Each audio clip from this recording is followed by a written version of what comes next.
Hello, I'm Nelleke van Deusen-Scholl from Yale University, and I'd like to take this opportunity to briefly introduce my review article, The Negotiation of Multilingual Heritage Identity in a Distance Environment, Heritage Language Acquisition and the Plurilingual Turn, which is coming out in the current issue of the CALICO Journal, Volume 35, Number 3.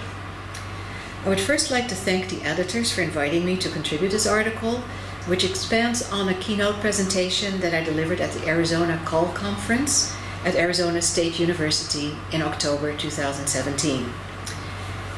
The article is based on data that we have collected over the past 6 years in a collaborative project among Columbia, Yale, and Cornell universities to share less commonly taught languages via video conferencing.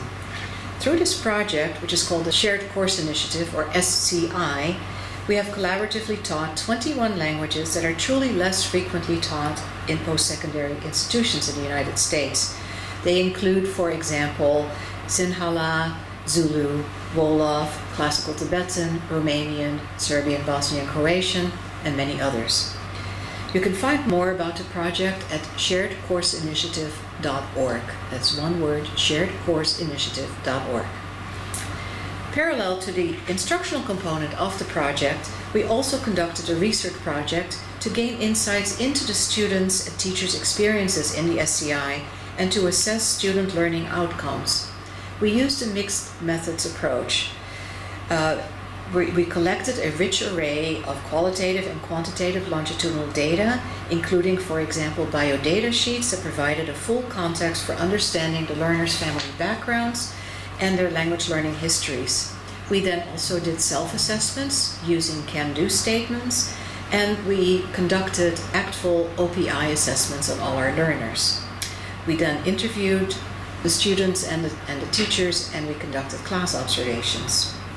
Approximately 1/3 of the students in the research project identified as heritage learners, and in the article I focus on them specifically. A close look at their backgrounds, learning experiences, and linguistic repertoires highlights some of the complexities of heritage identity and points to some of the broader implications for understanding heritage language acquisition in a globalized world.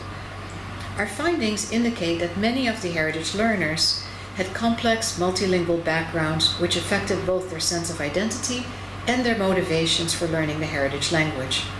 For example, our heritage learners came from 24 different countries and represented 33 different home languages, which points to a remarkable linguistic and cultural diversity in our heritage classrooms.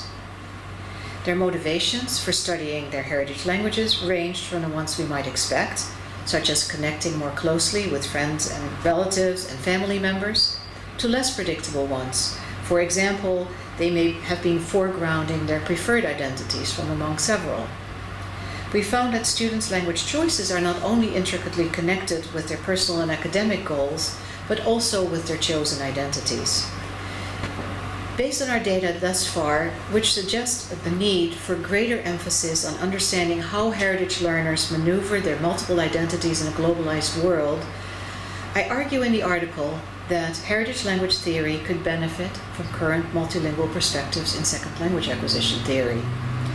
Recent theoretical shifts in applied linguistics and in SLA have opened new perspectives that move beyond the monolingual bias in research and align more closely with the multilingual reality of a super diverse world. As a number of scholars have suggested, such as Lynch 2003, Valdez 2005, many insights from SLA can be relevant for the field of heritage language acquisition, and particularly the current focus on the sociocultural context of language use is crucial for a more nuanced understanding of the complex multilingual backgrounds of heritage learners. I therefore propose that a more dynamic model of heritage language acquisition may provide a better understanding of how heritage learners negotiate and construct their identities in a plurilingual world. Our data illustrate some of the complexities of heritage learners' linguistic repertoires, and they point to the need for a plurilingual turn in HLA, following a similar move in SLA.